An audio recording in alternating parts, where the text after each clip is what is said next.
I have a dream that one day this nation will... Comment, par gros temps, maintenir engagement et coopération au sein d'une équipe? Confronté à l'incertitude et la peur, le comportement humain se modifie. Des enjeux de survie du groupe apparaissent. En langage neurocomportemental, nous appelons ça la gouvernance grégaire. Cette gouvernance structure pour chacun d'entre nous une relation primitive entre l'individu et le groupe. Elle se structure sur deux axes. La confiance en soi et son corollaire qui est la démonstration du pouvoir et de la force, ou la réceptivité face à cette dernière. La confiance en l'autre, basée sur la capacité d'intégration au sein d'un groupe, qui induit des comportements d'auto-exclusion ou d'inclusion sociale. Face aux dangers ressentis par le groupe, cette gouvernance grégaire peut se déclencher et exacerber les rapports de force au sein d'une équipe.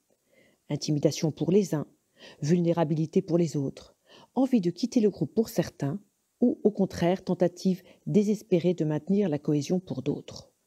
Comment, dans ce contexte difficile, stimuler au sein d'une équipe des comportements plus nuancés, plus assertifs et maintenir entraide et coopération?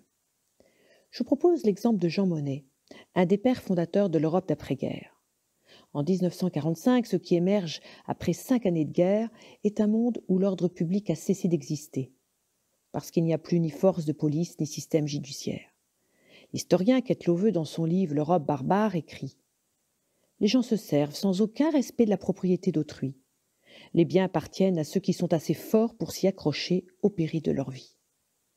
Comment les parties prenantes d'avant 1940 peuvent-elles donc sortir de ces rapports de force et ouvrir une nouvelle page d'une histoire commune? Quelle est donc la méthode Monnet?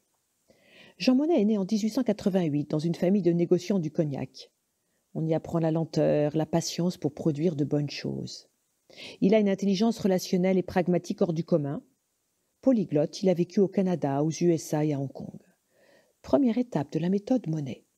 Pour éviter les rapports de force au sein d'une équipe, se construire une vision et agir. En 1950, les rancœurs sont tenaces entre la Grande-Bretagne, la France et l'Allemagne. La situation est bloquée. Monnet décide de s'isoler avec son équipe pour trouver une solution et éviter ainsi la Troisième Guerre mondiale. Il sollicite chacun pour générer autant de scénarios que possible. Il s'isole régulièrement, marche durant des heures et demande à chacun de faire de même. Par la marche, il permet à chacun de changer de gouvernance mentale et de quitter le rapport de force pour stimuler réflexion, créativité et nuance. Après 3 semaines, Monnet et son équipe ont trouvé une idée lumineuse. Créer un outil commun de production entre les deux ennemis d'hier, la France et l'Allemagne.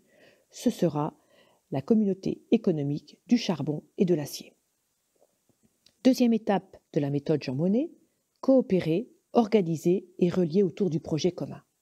Une fois la CECA admise par la France et l'Allemagne, Monnet et son équipe vont se créer 4 règles pour faciliter la coopération. La confiance a priori entre les partenaires. La règle de susceptibilité, qui vous invite à réagir dès la première défection d'un membre de votre équipe. La règle de l'indulgence, qui nous recommande de ne pas être rancunier dès le retour de la coopération. La règle de la transparence, qui nous conseille d'être lisible pour l'autre. Avec ces règles, disait-il, ce sont de bonnes chaussures conceptuelles, simples pour guider et se laisser guider. Et vous, n'est-ce pas le moment de co-créer des règles de fonctionnement collectif face à cette situation inédite qui vont apaiser les rapports de force et stimuler des comportements collectifs, respectueux et adaptatifs? Pour stimuler ces comportements dans son équipe, le leader doit d'abord prendre conscience qu'il vit le même mécanisme en lui-même. Va-t-il se laisser aller à la peur et à ses comportements de type grégaire, ou bien va-t-il réussir à la dépasser pour incarner ce qu'il aimerait voir advenir chez son équipe? Concrètement, comment effectuer cette bascule intérieure? Cette bascule ne peut se faire que si le leader accepte de prendre conscience, de nommer et de traverser ses propres peurs. Le psychologue américain Will Schutz va nous guider.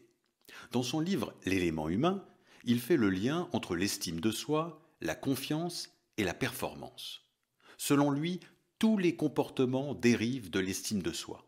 Et certains comportements favorisent une bonne estime et limitent la peur. Will Schutz identifie des peurs fondamentales liées à des besoins essentiels du fonctionnement humain. Regardons-en 2. Le premier besoin, le besoin d'inclusion.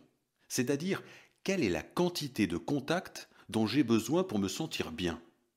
Certaines personnes ont besoin de beaucoup d'interactions, on les dit plutôt extravertis, d'autres en revanche, plus introvertis, sont plus à l'aise avec peu de contact. Si je n'ai pas la dose de relation qui me convient, je vais vite me sentir insignifiant, pas important, et je vais réveiller en moi la peur d'être ignoré et sans valeur. Le deuxième besoin est le besoin de contrôle. C'est le besoin d'avoir une influence, un impact sur mon environnement. Face à ce qui m'arrive, ai-je plutôt tendance à vouloir contrôler ce qui se passe, à initier des actions, ou au contraire à suivre le mouvement et à rester flexible? Si je n'ai pas le niveau de contrôle qui me correspond sur les événements qui m'arrivent, je risque de me sentir incompétent, c'est-à-dire incapable de faire face, avec la peur associée d'être impuissant et pas à la hauteur.